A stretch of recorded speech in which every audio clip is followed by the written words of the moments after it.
The idea originally started about 3 years ago. I was in the car with my little cousin and he was throwing a really big tantrum, and I said, Daniel, we're gonna play a game called Debate. I'm gonna say something and you'll have 10 seconds to prove me wrong.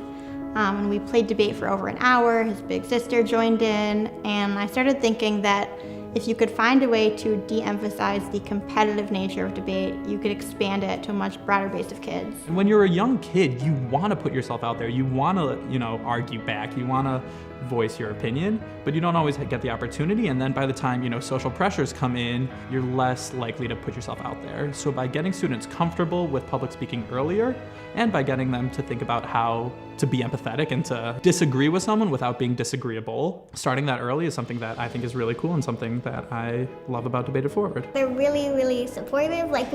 Even if your argument sounds ridiculous, nothing will happen. In my other school, I didn't even have confidence yet. And now when I do debate, it helps me have confidence. I know that I've been trained to be a good debater, and I feel better and more confident because I've been trained to debate. I think this is my favorite after-school activity. My favorite thing about debate is games, and you can be yourself. All these games, they're fun, but they're actually teaching us real life lessons. One time we had to change points of view.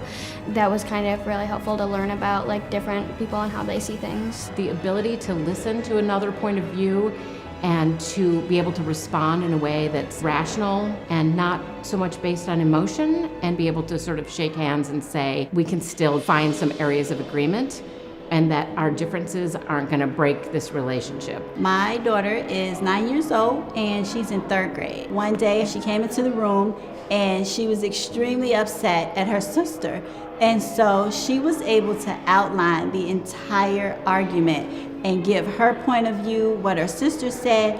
And she walked out the room, and both her dad and I looked at each other and said, oh my gosh, I do believe Debated Forward is working for her. Whatever picture they have of debate with intense looking high schoolers who are dressed formally and arguing very quickly, that's true of a lot of high school debate programs, but not of ours. It's very game-based and it's fun and much more collaborative than it is competitive. I love seeing the students get up there, get really passionate about these really weird debates. Clocks do not tell time. Whether or not a hot dog is a sandwich. You can only eat French toast in France. Just not a very serious topic, but seeing students get so passionate, give these really well-reasoned arguments is so fun to see. Forming an opinion, backing it up with evidence, and countering people's arguments. In my view, it's great practice for sort of an intellectual pursuit. And in this context, it's so fun. This gives them an ability to start thinking about these things in a more sophisticated way and talking about them in a way that is logical and helps you move things constructively rather than just argue. The program has been really good at giving feedback to the students, and I think the form of positive feedback they've given to the students makes them more motivated to continue, and I've been very pleased with the way in which they've reinforced the kind of positive development that they're seeing in the room by having students of the week or just by writing to parents, and I think that builds self-confidence, and building self-confidence is also a super important part of this process. Kids love talking and they love proving adults wrong.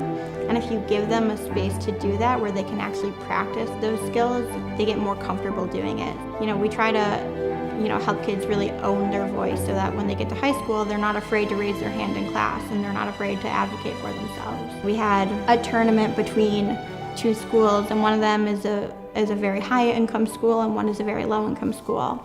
And the week before the tournament, the low-income school, the kids there said, we don't want to do this, we can't win, what are you doing? And, of course, we give them our pep talk, and they're like, okay, Leah. But at the tournament, they did as well as we expected them to. They each won at least half of their rounds, and the next week, it was night and day with their confidence. They're like, when is our next tournament? Can we do it again tomorrow? It's really those moments that just kind of make me just take a look and say, this is what we're doing.